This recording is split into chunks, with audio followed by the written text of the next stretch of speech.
Chapter 22. Roxanne was happy being Mrs. Frank Garrett for about a week. Right up until she signed the legal documents proclaiming Frank as their child's legal and biological father. Once that happened, Frank didn't give a damn what came to pass because in his heart he knew he was the best thing for their son. When all those legal papers were filed, Frank figured his work was over. He'd completed his job after all. He'd gotten what he'd come for, so why should he continue to work at it? Now, Frank directed all his efforts toward his music, instead of Roxanne. These days he ignored her. He'd sit at the piano, hour after hour, picking out a basic tune and putting the words in line. And yet he always made time for Frankie. Sometimes Roxanne sat and listened to him while he worked, although it never seemed like he knew she was there. If he did, he never let on. He openly declared his love for her through his music, yet he refused to acknowledge her existence. She listened to him write songs of love about her while she was in the same room, but he never, not once, looked up at her. One day she tried to make him concede that she was there. "What are you working on?" I think it's going to be called In the Rain." He was talking to her, but his eyes never left the piano's ivory keys. Roxanne didn't say anything more. She simply listened to him sing the song. After all, that was more pleasant than trying to carry on a one-sided conversation. "But now that you've come back to me, it's so plain to see. Even here in the rain, things still remain the same. I was fooling myself, but was I fooling you? In the rain, I can see you standing there. In the rain, I can still believe that you care. Don't break my heart. Don't throw our love away." If Roxanne thought she had a complaint coming, it was because Frank hadn't gone into the studio yet. Initially, she'd thought being ignored by him was bad, but then he started leaving for the studio every day. Being ignored was bad enough, but Frank not being around to ignore her was taking it just a little too far. Then there came a time when Frank left for the studio every morning while Roxanne was still sleeping, and he wouldn't come home until the wee hours of the next morning. Then he'd get up and do it all over again. Shades of the past. A few days out of the week he'd take Frankie with him. On these days he'd bring the boy home in time for dinner, but once Frankie was safely tucked in bed, Frank would take off again. Roxanne was lucky if she saw her husband a few hours a week for dinner. Other than that, a few hours a night in bed was all they shared. Sleeping. She quickly began to realize their marriage was a disaster. She foolishly thought she could do something about it. When she suggested to him that they spend more time together, he coldly replied that he had work to do, and so did she. His reasoning seemed logical enough, but it was deliberately hurtful. Roxanne preoccupied herself as best she could with writing her book while Frank and Rich put together another song for the new album. "When you went away, you broke my heart. But now that you're back, is it possible for us to make a new start? If I let you in, are you going to turn and run away again?" With December came the promise of Christmas, and the world rejoiced with thanks. Everyone but Roxanne. What did she have to be thankful for? Her husband didn't even know she was alive, and worse yet, he had all her son's attention. Life was not very pleasant for Roxanne Simon Garrett, and it was getting worse every day. The holidays were the last thing she needed right now. They only served as a painful reminder that her marriage was a complete failure. Hell, she and Frank should be out shopping, buying presents for their son and all their friends. But that wasn't going to happen. That damned album consumed all of Frank's time. He didn't care about anything but his music and little Frankie. At least he hadn't given their son the cold shoulder. But there was no room for Roxanne. Frank knew Roxanne had started to think their marriage was a joke, which was exactly what he wanted her to think. He didn't give a damn about them, one way or another. and he had no intention of leaving her either. If Roxanne thought she was going anywhere, well, the nearest nut house was the only place he planned to let her go. Frank's happiness abounded, while Roxanne was all but ready to fall off the edge. But he didn't care. All he intended to do was write and sing his songs. You think it's a joke, but I know it's a lie. You can't fool me with the tears you cry. The thought of spending Christmas Eve alone was more than Roxanne could bear, even though she'd been spending most of her time alone anyway. Candy had been hanging out next door with Rich, which was all for the better as far as Roxanne could see. She didn't want Candy to get the idea that anything was wrong. Jameson and Rose were on holiday, and Frank and little Frankie were off somewhere together, doing God knows what. No one needed her, and Frank didn't care. Roxanne went upstairs and took a bottle of pills from the medicine cabinet. She paid no mind to which ones she'd chosen because it didn't matter. Any of them should serve the purpose. She poured a few pills into her hand, and how she intended to swallow them was anybody's guess. At this point, it wasn't a vital concern. She was about to throw the pills into her mouth when a powerful force bolted against her hand, knocking the meds across the room. "What the hell are you doing?" Frank's boisterous voice poured around her. "Are you crazy?" She looked up at him, contempt clouding her thoughts. "What are you doing here?" she asked, vague and barely audible. "I live here," he reminded her, "and it looks like I got here just in time to keep you from killing yourself." Roxanne shoved past Frank and went out into the bedroom. "Don't do me any favors, okay?" "I'm calling Jerry." Hell, this should be as good a reason as any to put her in the nut house, which is where Frank figured she belonged. He felt confident that once Jerry heard about her little stunt, he would have no choice but to institutionalize her as soon as possible, just to get her away from Frank. When Jerry arrived, Roxanne gave her performance her all. "Jerry, who are you going to believe, him or me? You know he's been against me taking my meds from the very beginning." "So Frank is lying to me then? For what reason?" "He didn't see what he thought he saw." "Then what exactly did he see?" Jerry didn't sound convinced. "He's never seen me take my medication, and let's face it, I do take a lot of pills." She eyed him curiously, pouring it on thick. "Jerry, I can't believe you'd actually think I'd try to kill myself."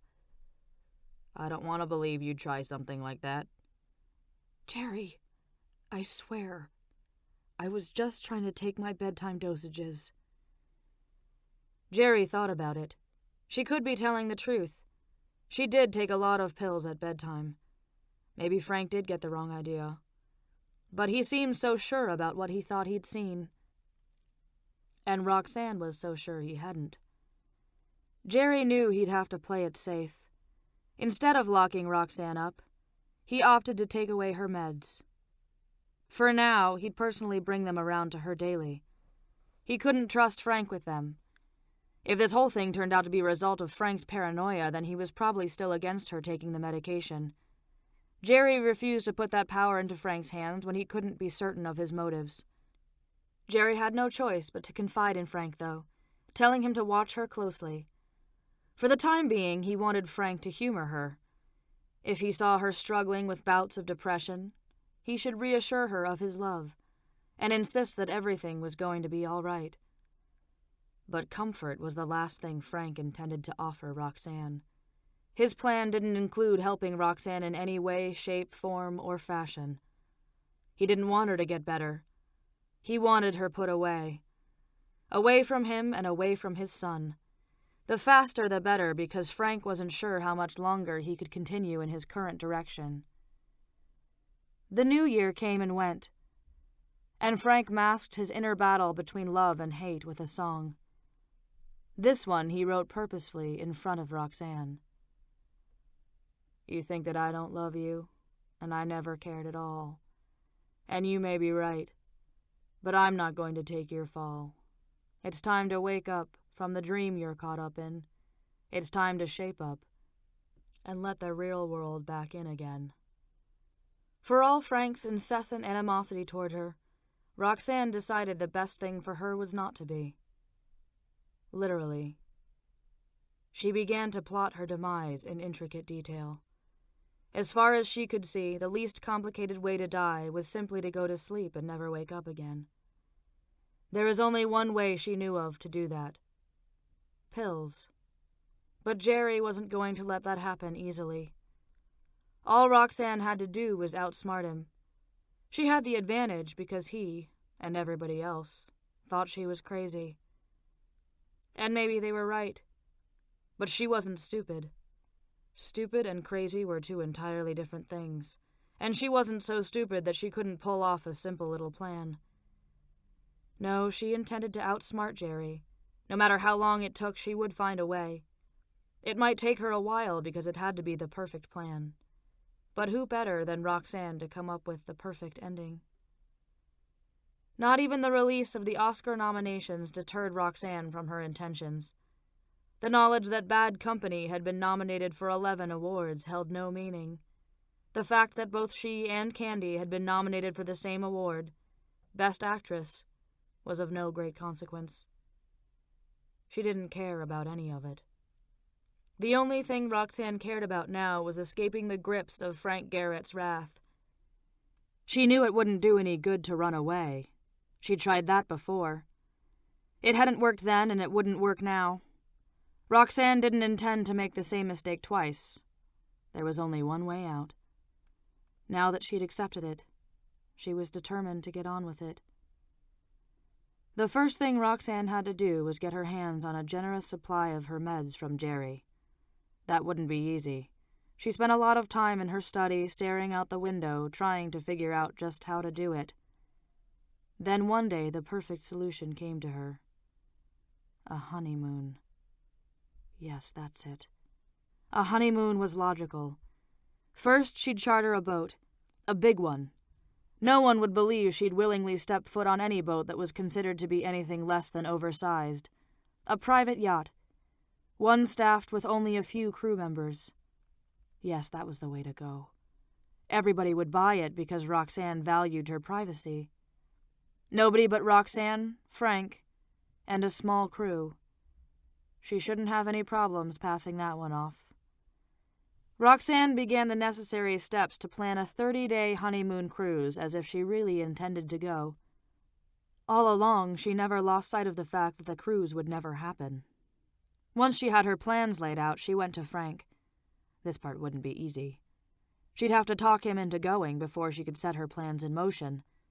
With no easy way to do that, she had her work cut out for her. But where there was a will, there was a way. And Roxanne had the will, so there had to be a way. The fact that she had to track Frank down just to be able to talk to him only reinforced her belief that she was doing the right thing. As she should have guessed, she found him at the rehearsal studio with the band, working on the new album. When your pride goes, you know you're going to fall. But you never let it get you down. You just keep standing tall. You know that getting through to me is like beating your head against a brick wall. But you never give up. And I don't know why. I should even care, but I always need to look back. I need to see you standing there. That was about as close to an apology as Roxanne was going to get from Frank. But it didn't matter anymore. He had accomplished his goal. Now she intended to carry out hers. Frank strolled out of the booth and plastered on an expression of indifference as he stopped at her side, towering over her instead of sitting. "What are you doing here?" Well, at least he acknowledged her presence. "I want to talk to you." She knew the best way to get anywhere with him was to be direct. "It's about our honeymoon?" She wished she could see behind those damned shades. "Roxanne, I don't have time for this." "When you're done with the album," she said, one step ahead of him. "That's when I was thinking of going." "That'll probably be late in March, at least." "That's about when I had in mind." Whatever, he said, lacking enthusiasm. Just fix it and I'll go. He shrugged and walked away, probably telling himself he had until March to find an excuse to back out. But she didn't care. Let him knock himself out trying to find a plausible reason to renege. Wait until he found out it was all for nothing. That'd serve him right. Roxanne hopped down off the stool.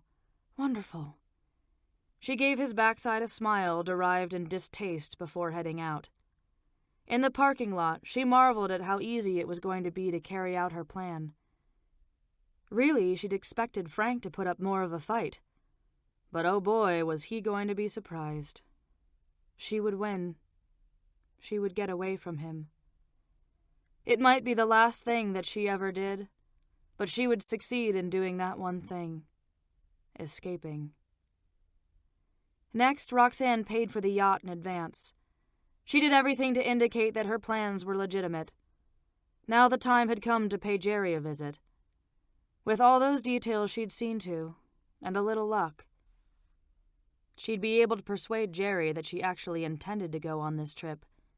The task shouldn't be too hard for her. She had the Oscar statuettes to prove she could act. If she gave an award-winning performance today, she'd be rewarded with 3 hefty prescriptions right before the ship set sail. Worth more than any Academy Award. Wrapped in an air of elation, she waltzed into Jerry's office as if she were on top of the world. And in a way she was. She'd definitely be the happiest person around if she got what she came for today. Roxanne. Jerry uttered her name softly, eyeing her with a measure of suspicion. You seem to be in an unusually good mood today. Life is wonderful. Well, at least getting out will be. I'm happy to see you've had this sudden turnaround. The basis behind it is? He wasn't going to be nearly as easy to convince as Frank, but that didn't bother her. She'd just have to come up with a new angle. Frankie and I have decided that we want our marriage to work, she said. We're trying really hard to get past the pain we've caused each other. And you believe that he can actually forgive you? Yes, I do. And that's going to make life wonderful. Well, we have a beautiful son together, and I have a fabulous career, as does my husband. She rattled off supporting motives to suggest that she'd at least thought about it. If we can regain what we've lost. She shrugged, as if it were just that simple. What more in life could a person want? That's just it. There was nothing left to wish for. Nothing she wanted more than getting out. Your theories are all fine and well, Jerry said. But just how are you going to accomplish this great feat? Well, for starters, Frankie and I are going on our honeymoon. Really? Yes. We're taking a cruise on a private yacht. And just how long is this private cruise going to last? 30 days. Roxanne. Jerry shook his head. I just don't see how I can give you a 30-day supply of potentially lethal narcotics. Look. She tried to bite back the frustration clawing its way out. It was your idea for me to take this stuff in the first place, and you're the one who's been ranting and raving about how important it is for me to keep taking it. I'm sorry, but under the circumstances, I cannot give you that much at once. Fine, she said with a sullen shrug. I'll just go without it. Frank's more important to me than your drugs anyway. Culpability stiffened Jerry's face with a tight-lipped scowl. Good. She was wearing him down, and it had come more easily than she'd expected. It was more important now than ever to keep her cool.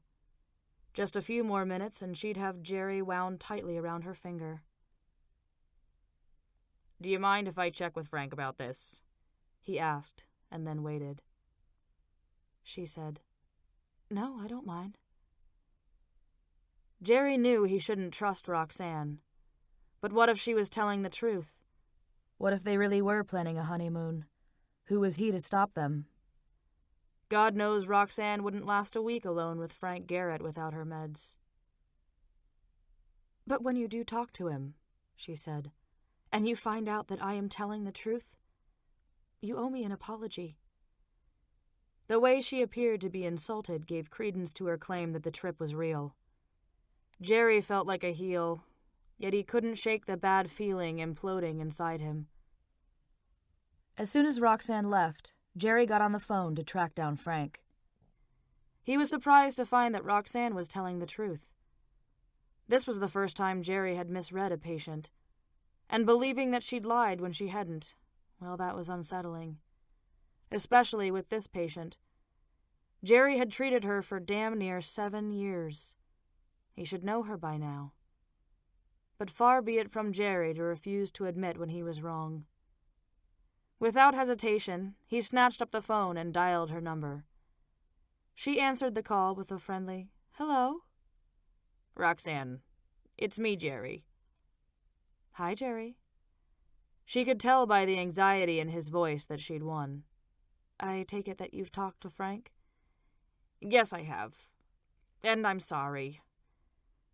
His apology was swift but serious. "Well, you should be," she scolded him. "After everything we've been through. I was beside myself that you could have so little faith in me." He didn't say anything for a long time, and she wondered what was running through his head.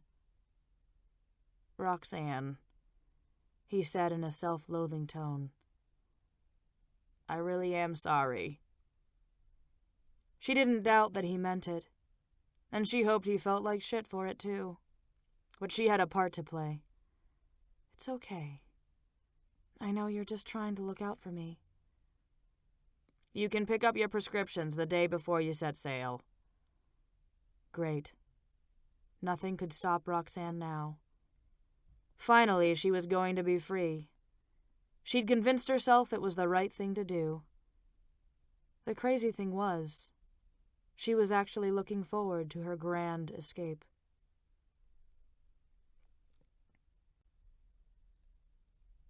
Chapter 23. January turned into February, and while Roxanne grew more and more distant, Frank was having his own moment of indecision. But rather than change course in mid-action, he chose to put his feelings into the last song on the album. No matter what he thought or how he felt about things, it didn't change the fact that Roxanne had to be punished, and Frank refused to let his feelings get in the way. "Don't walk away. Just hold on tight. Hold on to me. I promise it'll be all right. Let's give in to the pleasure. Let's give in tonight." As the days passed, Roxanne's excitement grew over the event that would soon take place. Not even Frank's apathy toward her could dampen her spirits.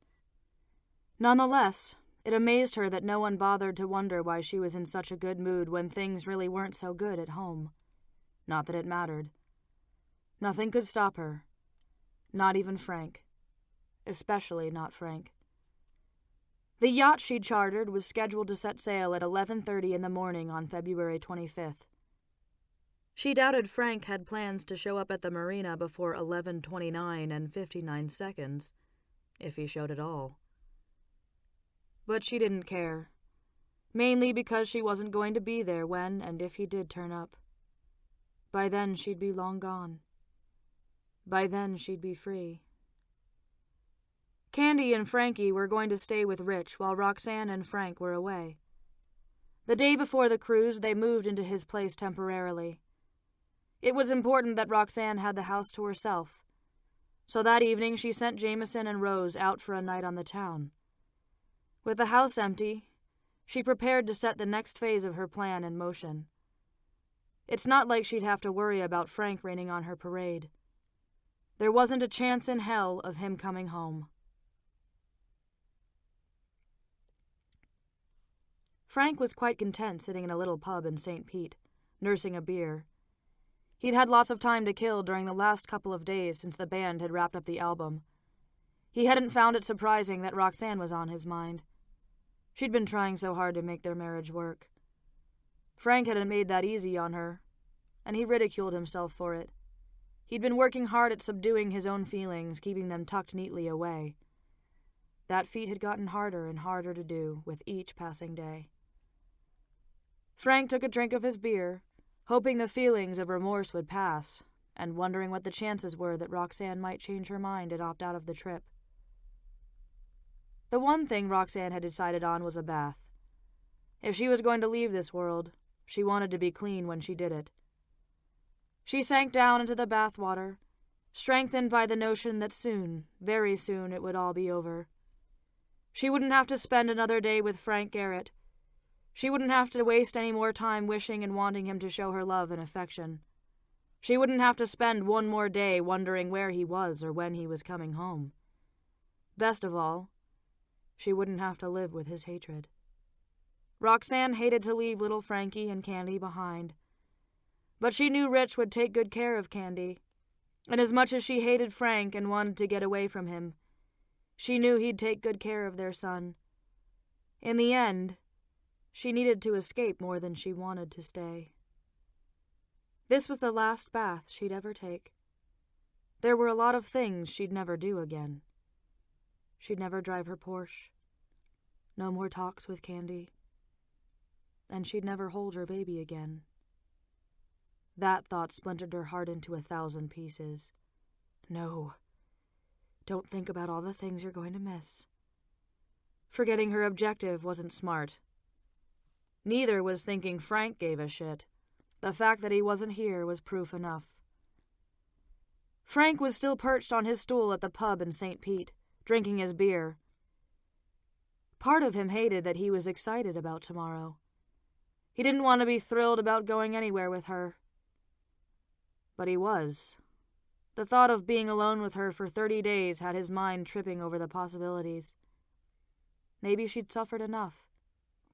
Maybe the time had come to put the past misfortunes to rest, to look ahead and not behind. Maybe it was time for forgiveness. Frank peeled off his sunglasses and laid them on the bar. He felt a smile tip the corners of his mouth as he got up and walked out the door. After Roxanne got out of the bathtub, she put on her silk nightgown. She dug around in her purse that was on the dresser, searching for the meds Jerry had prescribed. She sat down on the edge of the bed and put the pills on the nightstand. Deciding she needed something to wash them down, she headed downstairs to get herself a drink. She was about to grab the OJ out of the fridge when she remembered that she wasn't supposed to mix alcohol with her medication. That was a better idea. If she used vodka or something, that might help move things along. But why not do this in style? Nothing could compare to serving up her salvation on the best silver and china her money could buy. She collected a silver tray, saucers made of fine china, and happily tucked the bottle of vodka under one arm and carted everything upstairs. Humming merrily, she put the tray on the nightstand and sat down on the bed. Carefully, she positioned the saucers on the tray and poured the contents of each pill bottle onto the tiny plates. She let the empty containers fall to the floor and paused momentarily to straighten the contents of each saucer. Now, she thought, looking at the bottle of vodka. Damn.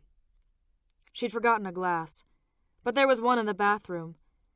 She hopped off the bed and ran to get it. Smiling, she returned to the bed. This time she had everything she needed. The rings on her finger, Frank's rings, caught her eye. She stopped and inspected them closely. They were certainly rare and beautiful, but they were a lie, just like his love was a lie. Roxanne took them off and dropped them onto the tray.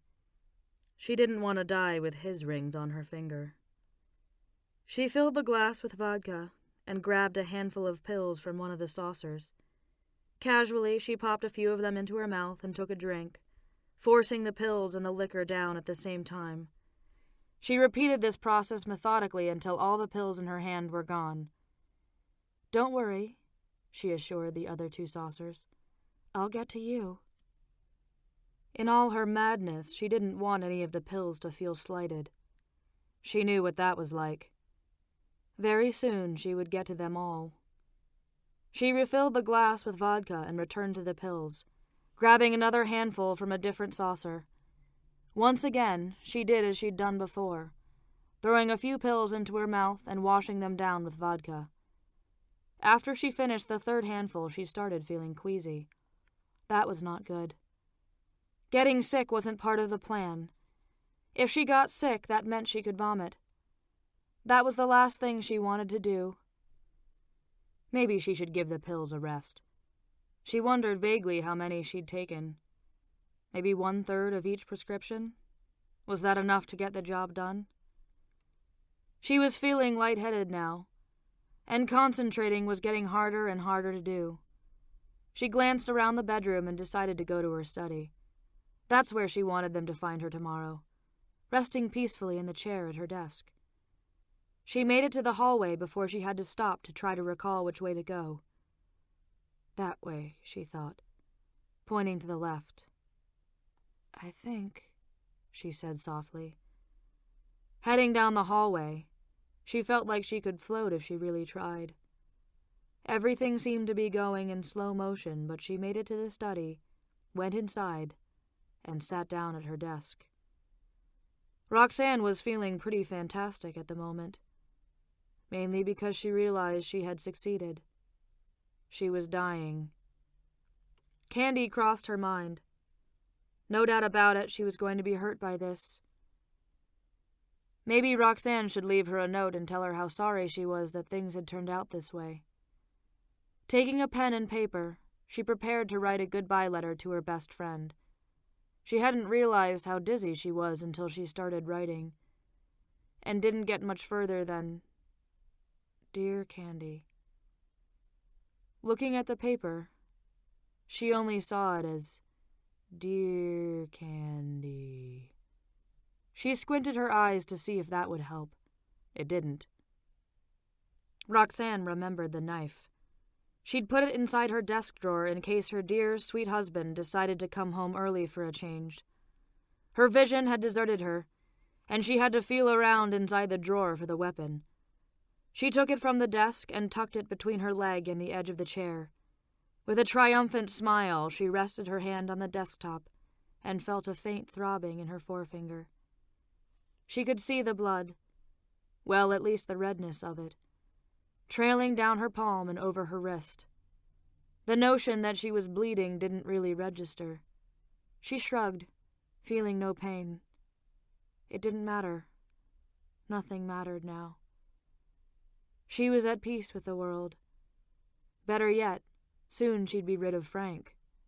Or he'd be rid of her. Either way, it didn't matter so long as she got out, which was becoming more and more of an actuality as each moment slipped by. As it did, reality flittered away as well, and it felt good. Draping her arm over the chair's armrest, her blood dripped slowly to the carpet. Somewhere in the darkest recesses of her mind it registered, but she couldn't hang on to the thought. Frank parked his Ferrari in the driveway at Roxanne's house. He was eager to talk to her. His battle was over. His love for her had won out over his hatred. Again. But this time she'd be here. This time she wouldn't run off because she was his wife. This time it was different. It had to be. He'd go upstairs, take her in his arms, and make love to her. He'd tell her that for the next 30 days they'd do absolutely nothing but get reacquainted with one another. And when they did return from their trip, he'd help her deal with her problems. He'd give everything he had, and then some, to make the marriage work. Ultimately, Roxanne and Frankie were the only things that truly mattered to Frank. Not the fame, not the fortune, not the music. None of it mattered without her. Frank unlocked the door and went inside. Roxanne? He called out her name with a gentle sweetness. No answer. Roxy. His voice trailed off as he sprinted up the stairs. Heading into their bedroom, he expected to find her packing. She wasn't there. His eye for detail caught sight of the vodka on the nightstand. Then he saw the tray and the saucers of pills. He knew what to think. He just didn't want to believe it. Roxanne! Frank's powerful voice shot through the walls like a speeding bullet. Just hearing it stiffened her like a statue. Oh, shit. This couldn't be happening. What's he doing here? He wasn't supposed to be here tonight. Then it hit her. It really didn't matter if he was here or not. She'd already taken the pills. The damage was done. Nothing he could do would change what had already happened. There was nothing anyone could do. Frank could call every paramedic in the city if that's what he wanted to do. But they couldn't change what had happened either. Roxanne would see to that. Her and that knife she had buried under her leg in the chair. Waiting quietly at her desk, she didn't utter a word. Frank would find her soon enough. She consoled herself with the knowledge that he couldn't do anything to stop what she'd started. Frank rushed into the room, and when he saw her, he stopped abruptly just inside the doorway. She looked pale, really wasted. The possibilities filled Frank with unease. "Roxanne," he said weakly. Words were hard to come by. "What have you done?" he asked, ill-prepared for the truth. "What have I done?" She wished she could see his eyes. "What I've done is, I've managed to escape." She had no idea Frank wasn't wearing his sunglasses. What? He knew what she'd done. He just didn't know what in the hell she was talking about. "I know you thought I couldn't do it." A smirk narrowly touched her lips. "But I fooled you, didn't I?" "Roxanne, please let me help you."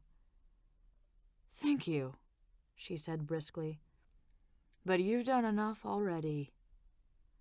"I'm not going to let you do this." He rushed toward her.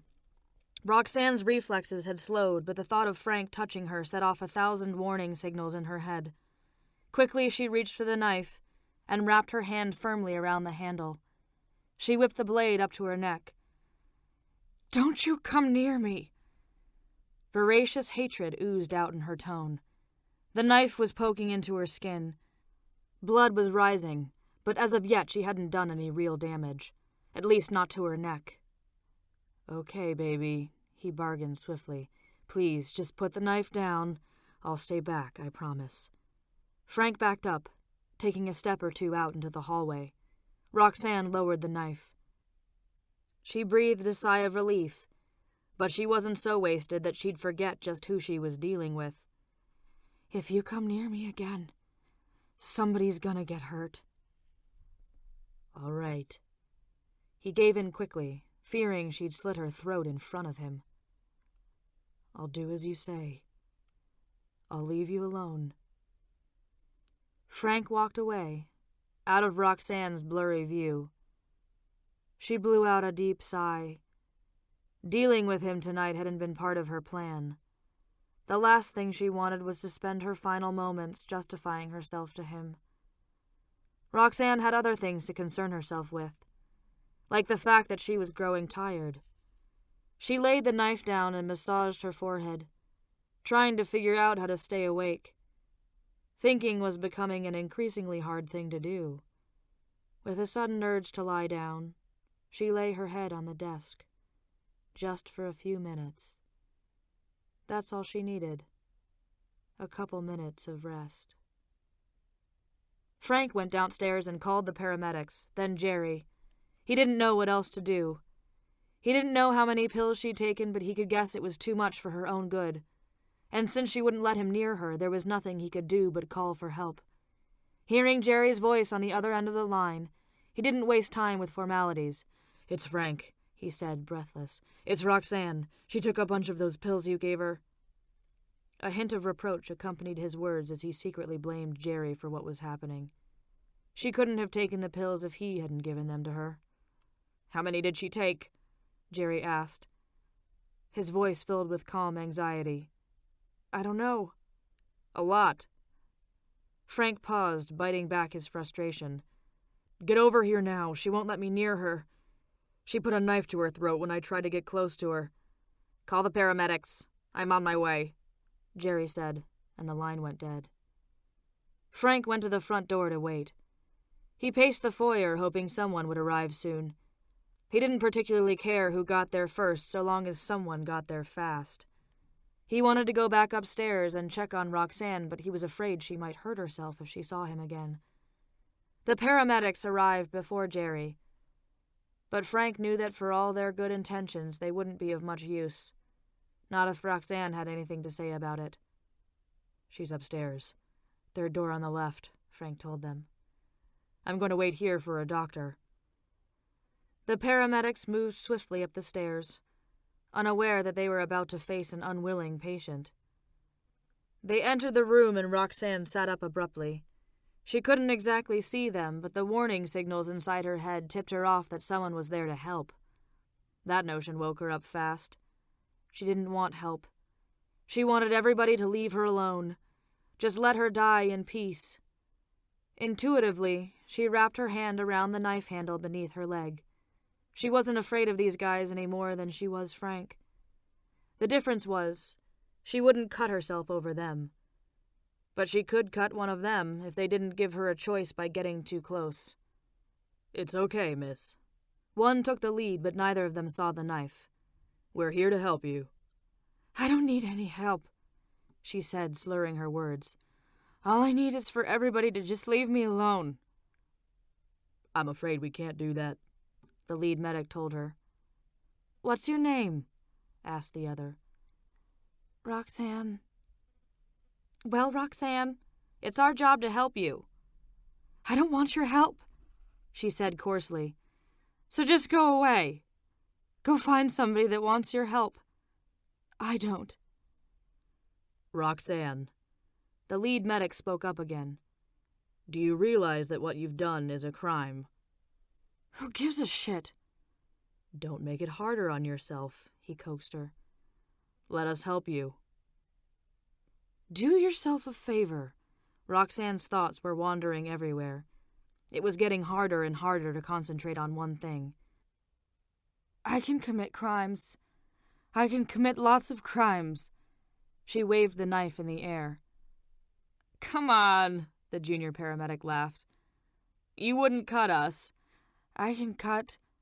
Roxanne lost her train of thought and grabbed at something inside her mind. Anything. "I can." Jerry rushed in, interrupting the altercation between Roxanne and the paramedics. "Excuse me," he said, politely pushing his way past them. "I'm her doctor." "Oh, Jerry," she muttered, glad to see him. "Make them go away." "Go on," he said. "Get out of here." Turning to the paramedics, he added under his breath, "I'll handle it." Reluctantly, the paramedics moved out into the hallway. "Are we alone now?" Roxanne asked. Alone? Jerry realized she must be so out of it that she couldn't see any longer. "Yes, we're alone." She put the knife on the desk. Roxanne was so tired, but she didn't know if she'd taken enough pills. Common sense told her that the longer she stayed awake, the better her chances of success. She wanted to minimize the likelihood of waking up after she finally did lose consciousness. "Roxanne." Frank's pleading voice engulfed her. He was back. Again. Wasn't he ever going to go away? This was not the picture she'd imagined when she dreamed up this little scheme. It hadn't included Frank. Not on stage, anyway. Roxanne had been longing for months to look into his eyes. Daily he denied her wish by hiding behind his sunglasses. That hardly seemed fair. She closed her eyes. If she couldn't see his, he wouldn't see hers. "Jerry," she said, barely above a whisper. "Please make him go away." "Go, Frank. Leave us alone." Frank stepped reluctantly back into the hallway to wait with the paramedics. "Do you want to go for a ride?" Jerry asked. A ride. That would be nice. "Jerry," she said. "would you take me to the beach?" "You want to go to the beach?" he asked, as if it was an easy feat. "Then we're out of here." Roxanne stood, wobbling, and reached out for Jerry. He wrapped his arm around her, offering much-needed support. Even though she was shaking, she felt amazingly calm. Until she got to the hallway. She might not have been able to see Frank, but he was there. She was sure of it. She wished she could see into his eyes. Damned sunglasses. She looked in Frank's direction. You... Contempt oozed from her tone. You never cared about anybody but yourself. I never did anything to you except love you. But that was never enough. You only wanted to punish me for trying to help you. I married you thinking our love was something special. What a joke. She laughed at herself. It was all a joke. A stupid, silly little joke. One that you thought you'd get the last laugh on. She gave a triumphant smile, hoping he'd see it. So tell me, who's laughing now? Roxanne, please don't do this to yourself. But Frank's pleas had no influence over her. Since when have you ever cared about me? She asked, skeptical. Baby, I've always cared about you. You know that. He sounded convincing, but she didn't buy it. I know you're full of shit, mostly. She let out a sharp laugh. You don't give a damn about me. Or what happens to me. You proved that when we got married and you started ignoring me. Well, you know what? She asked, but didn't wait for an answer. For the majority of our marriage, I've done nothing but plot my death. She bet that got him good. She wished she could see his face. That trip, our honeymoon, it was all part of my plan. I never intended to go anywhere with you. Roxanne, you don't mean that. He paused, trying to reconcile what was happening. You know I love you. Fear whipped through him. If a grain of truth existed in her blatant honesty, then she was more than likely going to leave him. You're not capable of love. Her laughter, cold and cruel, pierced Frank like a pincushion. Hope abandoned him. Roxanne. His voice trailed off. Her hand shot up in his face. No. She turned in Jerry's direction, and Frank could almost see the anger melting away from her face. She said to Jerry, Do you think we can get to the beach before I die? Jerry guided Roxanne downstairs and held on to her with one arm while he opened the front door with his free hand. They went outside, and Frank could only watch helplessly as Jerry left with Roxanne. Rich walked up to the door, looking at Roxanne and Jerry over his shoulder. What's going on? He asked Frank. Why is there an ambulance here? Rich did a poor job of shrouding his anxiety. And what the hell's the matter with Roxanne? She took an overdose, Frank said, distant. She doesn't want anybody to help her. She won't let me near her. The only reason she left with him is because she thinks he's taking her to the beach so she can die there. Oh no. The color drained from Rich's face. I'm going to the hospital. Frank felt his pockets for his keys. I know that's where he's taking her. I guess Candy and I will meet you there, Rich said. Candy. How is he going to tell this news to Candy? Rich headed back to his house, searching for the hard-to-come-by words. Candy was going to freak. Inside, he found Candy sitting on the couch listening to the television. He sat down beside her, willing to bargain away just about anything if he didn't have to do this. But there was no respite. Honey, there's been an accident. An accident, she said, confused. It's Roxanne. Rocky? She asked quickly. What's happened to her? Something was wrong. She sensed it in his voice. Fear washed over her, and she felt around for Rich's hand. She took an overdose. What? Candy blurted out. On purpose? Jerry's taking her to the hospital. Frank's already left to follow them. He was silent for a moment. I'll take you there if you want. Of course I want. But what about Frankie? Oh, God. Rich smacked his palm against his forehead. How could he have forgotten about Frankie? I know, he thought quickly. I'll call Glenna. She'll come over and stay with him. Jerry prayed that Roxanne would pass out before he got to the hospital. He'd toss her over his shoulder if necessary to get her inside, though. But he'd just as soon not have to go through all that. He was truly surprised that she'd lasted this long, and because she had, he was afraid she was going to die. Jerry, her voice cracked. Are we at the beach yet? We're almost there, he assured her. Straining to look out the window, she wanted to see if she could see the water. She felt so cold. If she could just see the ocean. But everything was a blur. Except Jerry. While she couldn't see him clearly, she knew he was there. As long as he was with her, he'd protect her from Frank. Jerry. She turned toward him. The fact that she couldn't see him or anything else was irrelevant. I'm sorry. The words caught in her throat, and she coughed them away. Would you tell that to Candy, too? Roxanne, why did you do this?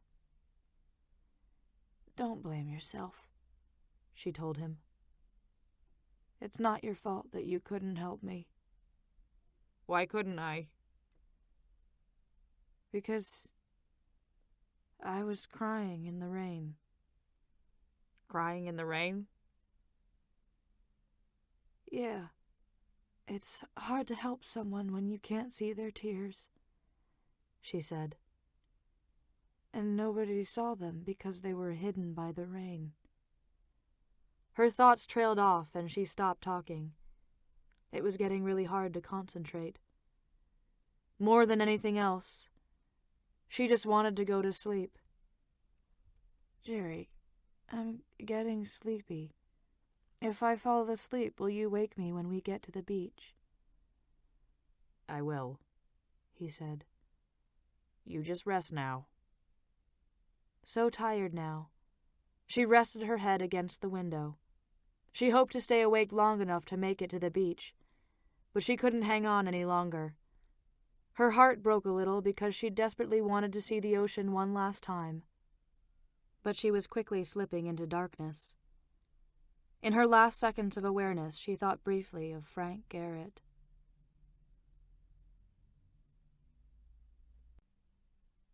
Chapter 24.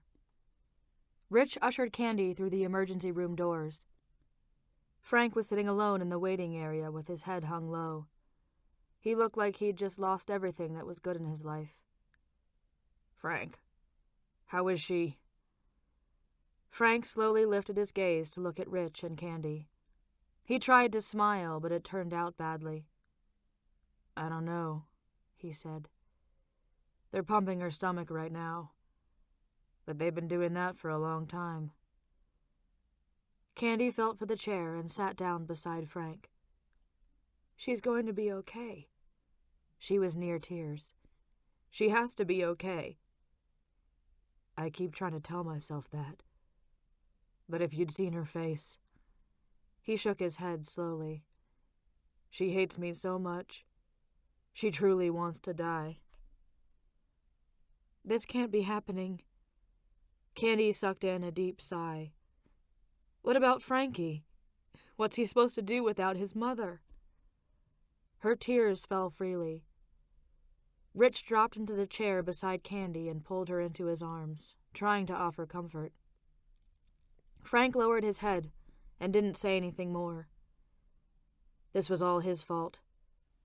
He was the one who'd convinced her that Frankie was better off without her. Frank could blame it on Jerry all he wanted, but he was the one who'd driven her over the edge. "Look," Rich said, "I just know any minute Jerry's gonna come out here and tell us she's okay." "Candy, I didn't want this to happen," Frank said. "I love her. I do." "I know that, Frank." Candy's tears spilled down her cheeks. She knew they'd just walked in, but it felt like they'd been waiting an eternity for Jerry to come out and tell them something. Anything. Any news would be a vast improvement over none at all. Candy leapt to her feet. "Where is Jerry? Why won't they tell us something?" As if he'd heard her pleas, Jerry appeared through the double doors marked authorized personnel only. The look on his face told Rich the news wasn't good. "Here's Jerry," Rich said to Candy. Frank stood and faced Roxanne's doctor. "Frank, Candy, Rich." Jerry hesitated and shook his head. He didn't understand it. He and the hospital staff had done everything they could possibly think of, but so far none of it had helped Roxanne. "I don't want to hear you say that she's dead," Frank said. "Don't you dare tell me she's dead." "She's not dead," Jerry said, "but she is in a coma." The words fell reluctantly from his mouth. "And she's unresponsive." "Okay," Frank said, hopeful. "When will she wake up?" "I don't know, Frank." Jerry sounded powerless. "I don't know if she'll ever wake up." "No!" Frank shouted, refusing the diagnosis. Candy wanted to scream. She drew a breath, but before she could release it, she fainted. Rich was having trouble processing what was happening to Roxanne, and his reflexes weren't quick enough. Candy hit the floor. Hard. Her head bounced off the steel bars securing the chairs to the floor. Jerry, Rich, and Frank all dropped to her side. Jerry went to work checking her pulse and pulling her eyelids back. "She's okay." He sighed his relief. "She only fainted." Rich picked her up off the floor. "Bring her in here." Jerry led him into the treatment area. "We'll find an empty bed so she can rest." Frank trailed behind them, and while Jerry was preoccupied with Candy, he decided to go find Roxanne. He had to talk to her. He had to tell her he was sorry. Desperately, Frank searched each room, behind every curtain, until finally he found her in a room all alone. Slowly he moved toward her. She had tubes in her nose and mouth and an IV in her arm. The sight of it sent chills rushing through his soul. They'd bandaged her forefinger and taped a couple of butterfly strips onto her neck. The heart monitor's constant beeping would have annoyed Frank, had it not been for the fact that it let him know she was still alive. He reached down and caressed her face gently. Silent tears slipped from his eyes. "Roxy, please wake up." He pleaded with her, even though he didn't think it'd do any good. "I have to tell you how sorry I am." Leaning over her, he brushed his lips against her cheek. "I love you," he whispered. "Don't you leave me." Instantly, the heart monitor stopped beeping. Now it was this one long and very frightening alarm. Frank's heart pounded wildly as he scanned the room. He thought he knew what that sound meant. He just couldn't accept it. Medical personnel rushed in and pushed Frank aside. He stood by, watching helplessly as they tried to revive her. "Get him out of here!" someone yelled. Directly, a nurse went to his side. "Sir, I'm afraid you're going to have to wait out in the hall." She didn't wait for a response. She escorted him out. About 10 minutes later, Jerry appeared through the double doors a second time. "Frank, I don't want you to sneak back there again, okay?" Jerry scolded him. "I will let you see her when I know she's stable." "When will that be?" Frank asked, bitter. "Will you ever know if she's really stable?" "I'm going to run some tests tonight," Jerry said. "But I'll be honest with you. I really don't know if she's ever going to wake up. And I'm not very optimistic about it." I've got to get out of here. Frank backed up a couple of steps before turning and storming out. Not knowing where to go or what to do, he went home. He wanted to go to the condo, but Roxanne had rented that place out years ago. He couldn't go over there in the middle of the night, demanding the tenants vacate. But if he thought he could get away with it, he would have. Back at home, Frank sat down on the stairs and rested his head in his hands. This couldn't be happening. She had to come out of the coma. She just had to. If she didn't, he didn't know what he'd do. How would he carry on? How was he supposed to live with himself? Why hadn't he taken her seriously the first time she'd tried this? If only... Memories flooded his mind. The first time he saw her. She was so beautiful. And shy. He knew from that moment on she was the woman he wanted to love forever. And the first time he told her he loved her. "Hell, I've tried so hard to write you a song," he'd said. "And I can't even come up with the words to express how I feel about you. The only thing I can ever come up with is, I love you." The first time they made love. She was so ready, willing, and eager that it made him crazy. They were good together, now that he thought about it. He had to admit they always had been. Nothing or no one could ever make him feel the way she had. Her birthday, the first one he'd celebrated with her. He'd watched her open the present eagerly.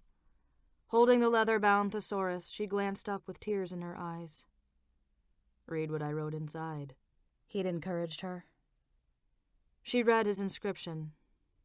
"Dear Roxanne, I just want you to know how much you mean to me. And if writing is your heart's desire, then consider me standing beside you all the way. I love you with all my heart. Forever. Frank." Her birthday had just passed, and Frank had missed it. Actually, it was more accurate to say that he just hadn't cared. Waves of guilt rippled out from his heart. She was just trying to help you. A little voice inside reprimanded him. "I know," he agreed. "I know." But she didn't know. She had no idea it was wrong. She was only trying to help, and he'd condemned her for it. Now he was sorry. He wanted to condemn her for taking Frankie away, too. "Do you really blame her?" asked that little voice inside his head. No. Considering the way he'd treated her, he didn't blame her at all. Not anymore. But it was too late. As much as he wanted to believe otherwise, deep down inside he knew better. For as much as he wanted to think she'd be okay, he was afraid that wasn't going to happen. Frank went upstairs to their bedroom and sat down on the edge of the bed. He saw them lying on the silver tray. The rings he'd given her. He picked them up and was flooded with an overwhelming desire to cry. Looking at the rings in his hand, he didn't want to acknowledge what that meant. She'd taken them off. Now everything was becoming crystal clear. She wasn't going to come out of the coma because she didn't want to. And there was nothing he could do or say to make it right. If only he could go back and change things. But what would he change? How could he have kept this from happening? He surveyed the room, wondering what he could have done to change the outcome. And then he saw it leaning against the wall. His guitar. It was protected within its case, but he knew it was in there. That was the problem. The music was the root of the whole problem.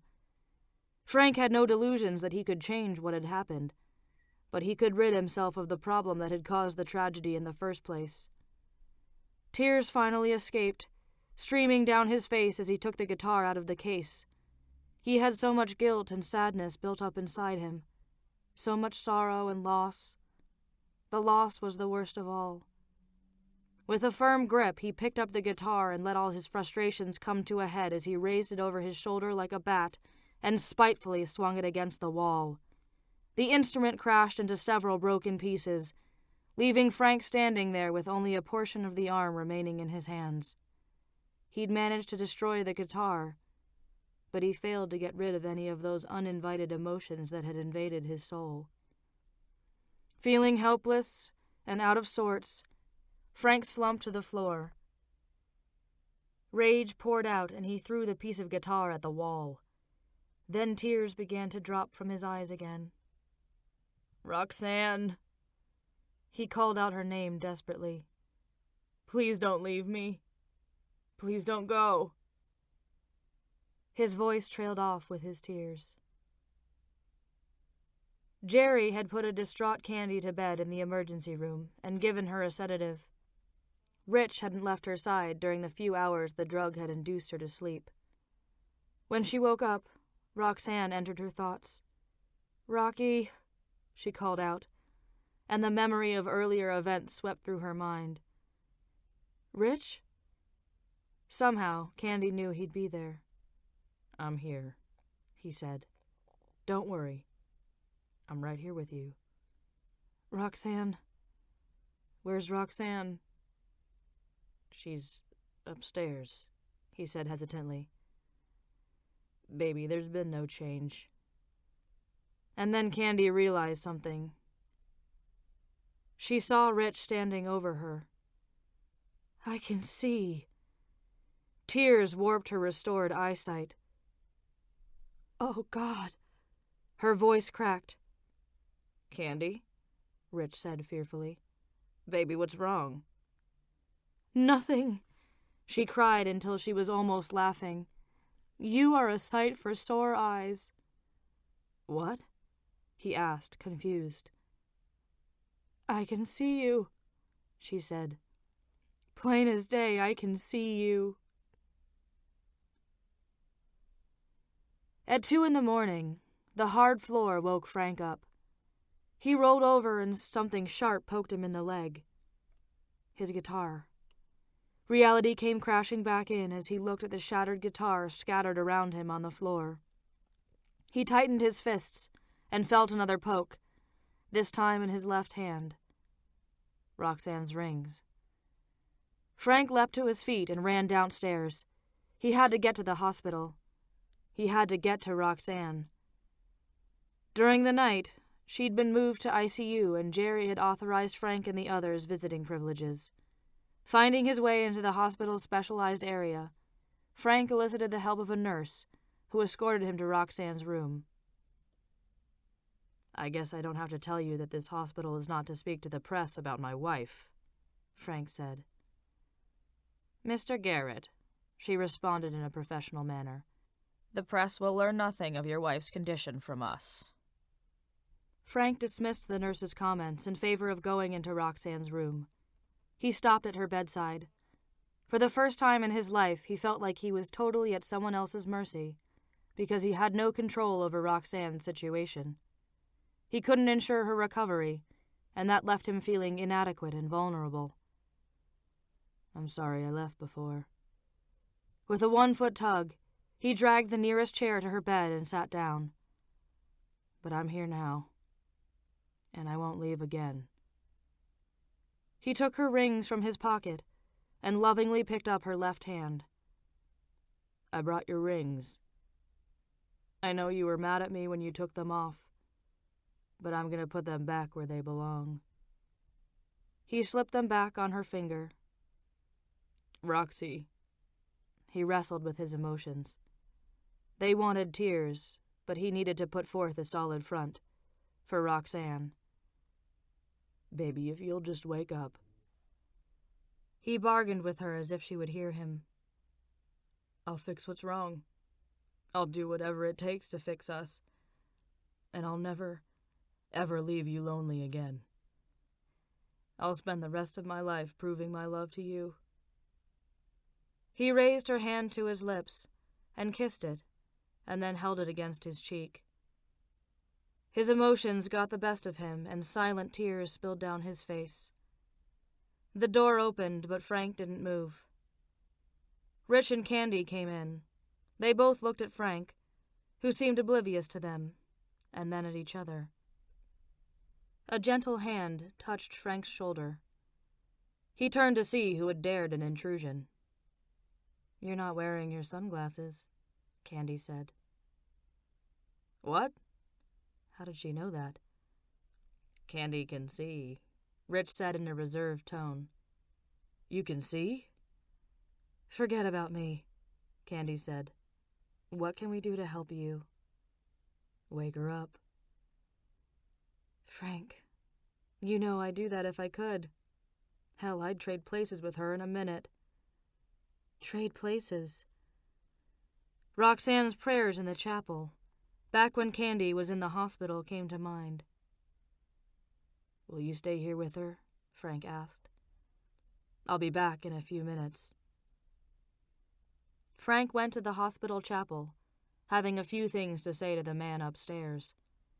He stopped at the same pew where he'd found Roxanne pleading Candy's case all those months ago.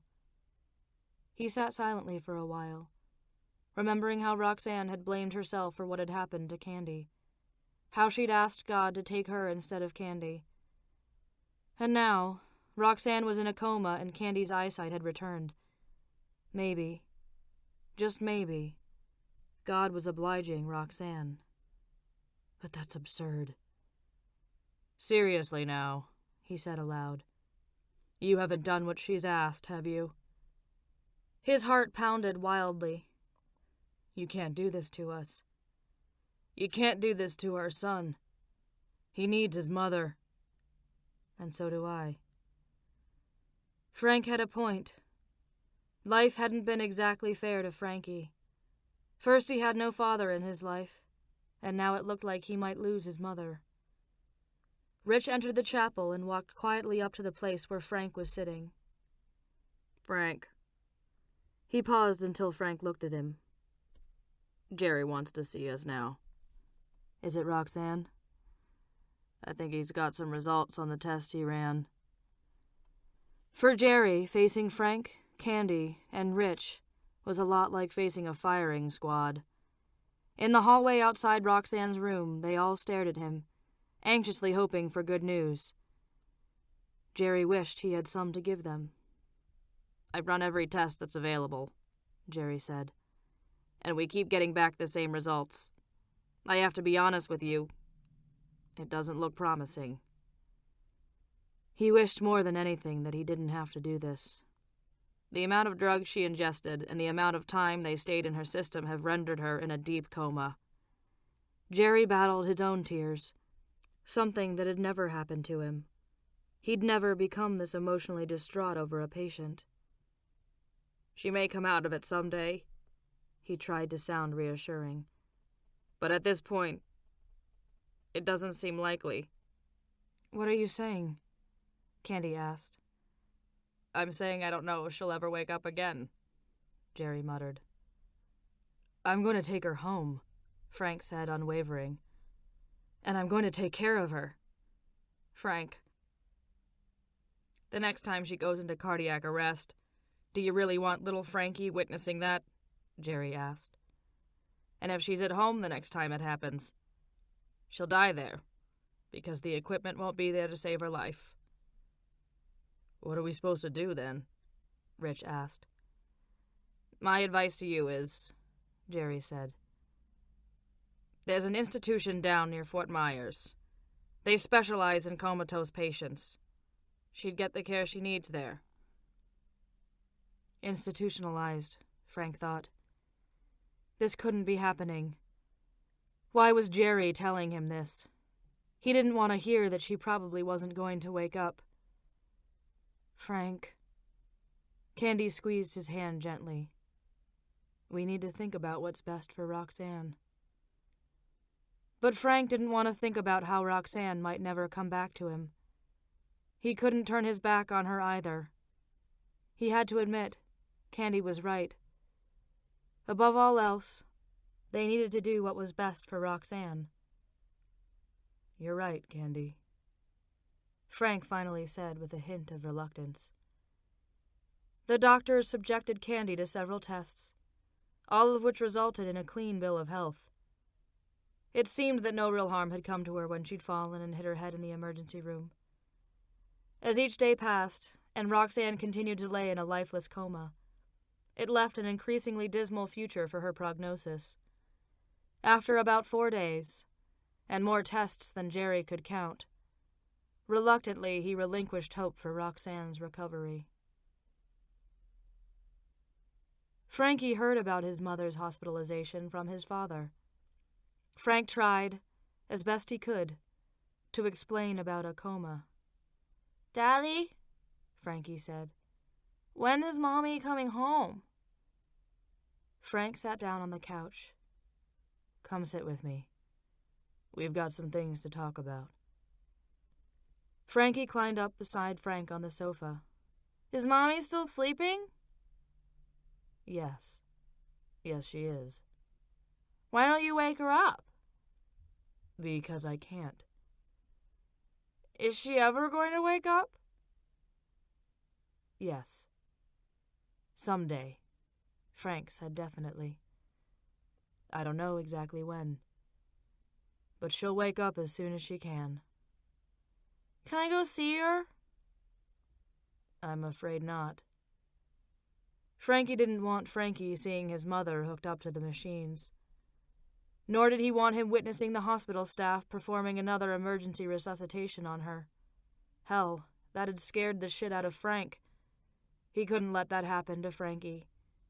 And he couldn't let Frankie worry too much either. "If you go to see her, she might try to wake up before she's ready."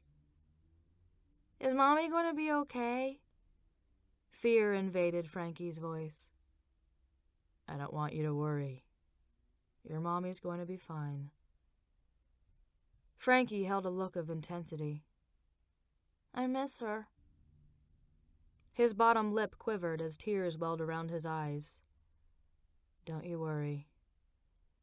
Frank pulled his son into his arms and comforted him. "Your Mommy's gonna be okay. I promise you that." "Daddy?" Frankie pushed back, looking into Frank's eyes. "Can we send Mommy some flowers, like we did when Aunt Candy was in the hospital?" "You bet we can." Frank vowed that they'd send Roxanne flowers every Saturday until she came home.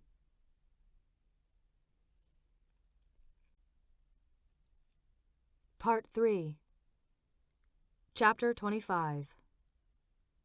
March 1989. Tampa, Florida. A week after the overdose, there hadn't been any change in Roxanne's condition, so Frank had her moved to a long-term care facility in Fort Myers at Jerry's recommendation. Not long after that, Jason and Jerry showed up at the house with legal papers, saying Roxanne had them drawn up years ago. The document basically stated that if she were ever institutionalized or incapacitated, she didn't want her family and friends viewing her body. "I'll take that to court," Frank said. "Believe me, Frank, this is not easy." Jason looked at him with remorse, but Frank didn't buy it. It was a smokescreen. That's what it was. Jason continued. "It's not something I really want to enforce, but we have to remember these are Roxanne's wishes." "She may have wanted that then, but who's to say that's what she'd want now?" Frank said, as if he gave their theory the benefit of the doubt, but really it meant nothing to him. "If you want to take it to court, go ahead." Jason stood his ground. "But you'll find it's quite legal. The courts will uphold her wishes." "Frank, as much as it hurts," Candy said, "if that's what she wanted, then that's what we have to do. We have to respect her wishes." As much as Frank didn't want to admit it, Candy was right. But this latest obstacle threatened the success of his plan. He'd intended to spend most of his waking hours with Roxanne. Not only would he have the opportunity to talk her out of the coma, but it would give him a means of passing the time until she did wake up. However, if he could no longer see her, he'd have to find another way to occupy himself until she came home. Not knowing what to do or where to go, Frank headed for Roxanne's study. A slight chill brushed past him as he walked across the room. Approaching the desk, He thought about the last time they were in here together. Frank pushed his self-pity aside, moved behind the desk, and eased down into her chair. Eyeing the computer, he wondered if she had a new book stored on the thing. He continued to stare at it, thinking about taking a look at what she might have been working on. What the hell did Frank know about computers? Nothing. But there had to be a manual, right? Frank began rifling through the desk. In the first drawer, he found a bunch of discs arranged in a file box. The front of the file had been labeled, "My Book." He commended her silently for her incessant organization and pulled out a couple of discs. She had handwritten tags on them. Things like notes, important events, and miscellaneous. That probably meant the information he was looking for was on those discs. He kept searching the desk until he found the computer's manual. If he wanted to see what she'd written, he'd have to get those files up on the screen. After a lot of time and a bit of reading, Frank figured out how to bring the files up so he could view and read her words. From the disc titled, "Frank and Me."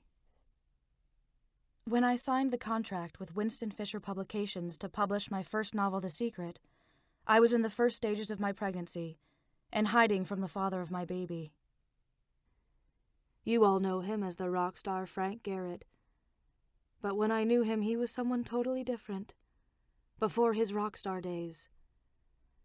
My reasons for leaving him aren't good ones, but they're the only ones I have. All those songs he wrote about the hooker, yes, they're about me. Surprise! I turned to prostitution for a brief time during our relationship, without Frank's knowledge, because I was trying to help him. Garrett Hollander was nothing more than a struggling bar band back then. I decided in my warped understanding of reality that it didn't matter where the money came from, so long as Frank had the opportunity to continue his dream. I made a mistake when I decided to do it without discussing it with him first. After all, ours was not a trivial or casual relationship. As soon as he found out, he put an end to my brief stint as a prostitute. But Frank and I couldn't pick up the pieces after that. He couldn't get past what I had done, and I couldn't get past his anger. I was Frank's prisoner. A prisoner he hated. My jailer had turned cold and calculating. After all, I'd been bad and I had to be punished. Frank and I lived in a constant state of turmoil for about 6 months, and it took me 3 of those to figure out I was pregnant. Now I know what you're thinking. But my son definitely belongs to Frank Garrett. I'm 100% certain of that. Fearing for myself, and the child I carried, I made some really bad choices. The whole thing seemed simple to me. If I'd told Frank I was pregnant, he would have quit the band to take care of the baby and me. I didn't want that burden placed on my shoulders. I was afraid he'd end up hating me and our baby for robbing him of his chance to realize his dream. Just after my arrival in New York City, and before the ink had dried on the publishing contract, the opportunity to sell the movie rights to my first book literally fell into my lap. I sold the rights for a minimal fee in exchange for a small percentage of the film's revenue, and to be able to retain some control over what went into the screenplay. At that point, I wanted to call Frank and try to work things out. But I'd learned that the band had won this contest, one that afforded them the opportunity to record an album. Since I'd left, Frank had started writing lyrics. That was something he'd never been able to do in his entire life. The guys were scheduled to go on tour out west, where they would eventually start working on the album. I couldn't interfere with that. Music is his soul. It's what he does. If I'd called him and told him about the baby, he would have turned his back on the music to come to New York and do the right thing. I didn't want that liability on my shoulders. Then again, maybe I was afraid he wouldn't come. I didn't want to find out whether or not he'd turn his back on me. I couldn't have handled that any more than I couldn't handle turning my back on him. Granted, I didn't handle the situation the best way I could have, and staying away from him was easier said than done. Some say I didn't have a firm grip on reality back then. There are those who will say I don't have one now, any more than I did back then. But I say reality is what you make it, yet it's never what you expect or want. From the disc titled Kirk and Me. Lyle Williams produced The Secret. The very talented Martin Ford wrote the screenplay and in turn taught me how to write one as well. At my first scheduled meeting with Martin, I recall waiting alone in Lyle's office. Even though I wasn't writing the screenplay, I did have basic control over what went into it. That meant Martin and I had to work together to set the framework of what he would write about. The lead actress hadn't been cast yet, and Lyle had no one in particular in mind. The lead actor was another matter. Lyle had his heart set on casting Kirk Bronson, the famous British musician, as Ben Harrington. As you know, eventually he did. It wasn't an easy thing to accomplish. In the beginning, the last thing Kirk wanted or intended to do was act. While I was waiting in Lyle's office for him and Martin to return, Kirk Bronson came in. I know the stories that have gone around about Kirk and me, most of which are my fault. But right now I'm going to set the record straight. When I met Kirk Bronson, I was almost 5 months pregnant, and like I've already stated, by Frank Garrett. Contrary to popular belief, sparks of passion did not ignite between Kirk and me when we first met. He and his wife Sarah were very happily married. And me, I was happy in my own little dream world. It would be more than 1.5 years before anything romantic happened between us. I won't say it's because he's unattractive, because he isn't. But I didn't plot and plan to have an affair with him or break up his marriage. By the time Lyle and Martin returned, I'd learned quite a bit from Kirk. First, he had no idea they wanted him to read for the part of Ben Harrington. He was aware they wanted to use his music in the film, but he had no idea what the movie was about. "Who are you?" he asked. "Star of the movie?" "Me?" I was flattered that he'd think so. "No, I wrote the novel." "Really?"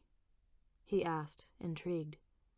His brown eyes sparkled, and his blonde hair was long and silky looking. It made you want to touch it. But I didn't dare. I had wanted Ben Harrington to be the exact opposite of Frank Garrett. And this guy was, as far as appearances go. The door opened and Lyle and Martin came in. Seeing Kirk, Lyle's face lit up, a little too eager to please. I remembered thinking of Lyle's enthusiasm over Kirk. "Kirk!" Lyle shook his hand. "We have a sample script here, and we'd like you to read for the part of Ben Harrington." "Mr. Williams," Kirk said politely, "I'm a musician, not an actor." "Ben Harrington is a rock star." "Well, that much we have in common. However, the person who portrays him will have to be an actor." "A movie would be great publicity for your band." "If you would like to use our music, that's fine." Kirk stood his ground. "But as far as the part goes, you do well to hire yourself an actor." Lyle and Kirk bickered a while longer, until finally Kirk said he was pressed for time and he had to go. I do recall him stopping, though, long enough to settle a quick gaze upon me. "It was nice meeting you," he smiled. "I don't believe I caught your name." Looking back now, I know Kirk was just trying to be polite. But back then I saw something entirely different in his gracious manner. "Be careful," I'd coached myself, remembering how friendly Frank had been in the beginning. "It's Miss Simon," I said curtly. What I'm trying to put into words is the way I could, all of a sudden, become so suspicious of people for no apparent reason. Frank pushed away from the desk and massaged his forehead. Poor baby. She must have been so confused. Now Frank wished he could have, or would have, been there for her. Frankie sat at the snack bar, eagerly watching Rose prepare his breakfast. He looked on in anticipation as she dished up his bacon and eggs. "Rose?" She put the plate down in front of him. "Is it Saturday yet?" "No, Frankie. It's Thursday." "How many days till Saturday?" 2. Now eat your breakfast." Candy came in. "What happens on Saturday?" She sat beside Frankie and stole a piece of his bacon. "Hey, that's mine." "I'll pay you back when I get mine." Frankie gave a grumbling response. "So what happens on Saturday?" Candy pressed for an answer. "Daddy says on Saturdays we can send Mommy some flowers." "You miss your mommy, don't you?" Frankie nodded. Candy felt sorry for him. She finished breakfast and went to look for Frank. They needed to talk about the Academy Awards, and she thought the flowers were a nice gesture. Surprisingly, to Candy anyway, she found Frank in Roxanne's study. "Frank," she said softly. She entered the room, hoping she wasn't disturbing him. "Hi, Candy." He looked up from the computer screen. "What's up?" "What are you doing?" "I'm just looking at the book she was writing." His eyes went back to the computer. "I never knew what she went through." "I guess it just goes to show. There are 2 sides to every story." "So what are you doing?" His eyes didn't leave the computer screen. "Well," she hesitated, hoping she wouldn't have to put too much effort into talking him into going out to L.A. "The Academy Awards are next weekend. Have you thought about going? On Roxanne's behalf?" "Of course I'm going." Frankie's real excited about the flower thing on Saturdays. "Well, I have to keep her front and center in his life. I won't ever let him think she's left him for good." She would have liked that. Sadness poured over Candy. "Stop talking about her like she's dead. She's not dead." "Frank," Candy said defensively, "I'm on your side." He hesitated and then said, without looking at her, "I'm sorry. I don't mean to take it out on you." Would wonders never cease? Frank Garrett offering an apology. That was pretty amazing. "Are you sure you're doing okay?" she asked and didn't hide her concern. Frank finally lifted his gaze from the computer screen. "All I know is I want her back, Can. I need her to come home." "We all do, Frank. We all do." He looked back at the computer screen, studied it briefly, then lifted his gaze back to Candy. "I want you to work with me on this project," he said, pointing at the computer screen. "Doing what?" She laughed skeptically. "I want us to finish her book." "And who's going to write it?" "Well, for the most part, you are." "Me?" she said, doubtful. "Yes, you." He seemed confident about her abilities. "Frank, you're forgetting one little detail." "What's that?" "I'm not a writer." "The cover of Bad Company would suggest otherwise." Sure, Candy's name was on the book as co-author, but that didn't make her a writer. "While it's true," she said, "we did collaborate on Bad Company, but for all intents and purposes, Roxanne wrote that book." "Candy, if we just try," his tone sobered. "I know we can do it. Let's try. For Roxanne." That wasn't playing fair. How was she supposed to say no to that? "All right," she agreed reluctantly. "We may turn out to be a laughingstock, but we'll give it our best shot." Was she really that out of touch with reality? I guess you haven't read everything. She popped the disc out and looked at it. Scanning through the others, she selected one and inserted it into the disk drive. This part she wrote from a third-person point of view. Candy set the scene as she brought the proper text up on the screen. When you read it, you'll see why. This was her state of mind more often than not. She couldn't help thinking she'd somehow betrayed Roxanne's confidence by showing the passage to Frank. From Roxanne Simon's personal notes. While in her 8th month of pregnancy, Roxanne had dropped by Jerry's office for one of her twice-a-week appointments. She eased down into the chair, twisted and turned to find a position that'd keep the baby's feet, hands, or whatever off of her ribs. "How are you doing?" Jerry asked in that same mundane tone he always used. "Well, I can't sleep at night, 'cause I can't find a comfortable position to sleep in. Even if I could, the indigestion would probably keep me awake. And aside from the fact that I feel like an inflated balloon..." She stopped long enough to sigh. "I'm fine." She forced a smile. "How's the movie coming along?" "Kirk and I have been rehearsing. I think they're basically waiting for me to give birth so my scenes can be shot." Uncertainty washed over her. "I don't know if I can pull this off." "What does Lyle think?" "Lyle thinks I'm going to be great." She did not share the same enthusiasm. "Well, I think it's pretty safe to say that you can trust Lyle's judgment." "I just sometimes wonder if they might not be expecting more from me than I can deliver." "Is that because you think Frank expected more from you than you could give?" "What is your fascination with him?" she asked. "Why do you keep bringing him up?" "Why are you always trying so desperately to block him out?" Jerry countered. "Who said I was trying to block him out?" Okay. Jerry gave in.